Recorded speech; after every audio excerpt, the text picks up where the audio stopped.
Здравейте! Казвам се Пенка Георгиева Александрова, на 43 години съм, живея в град Елин Пелин.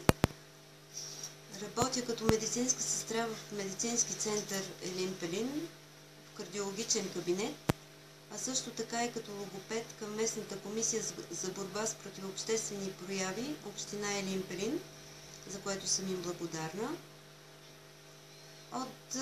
Може би от дете страдам от сколиоза, това е гръбначно изкривяване, което причинява доста болки и доста страдания.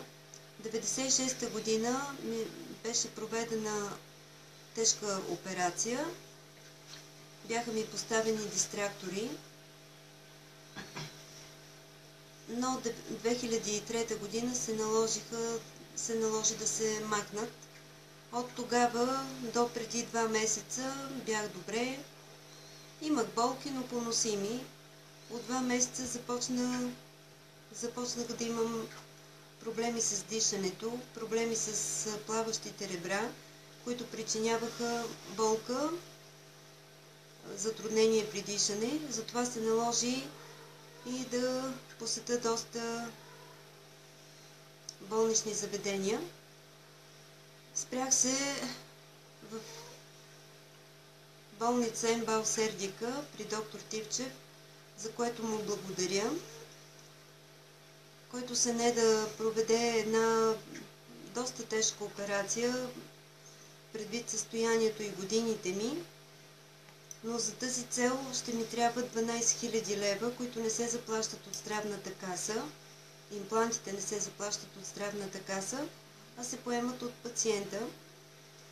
Аз работя на минимална заплата 340 лева и за мен е непосилно тази сума да бъде събрана по какъвто и да е начин, дори и чрез заем.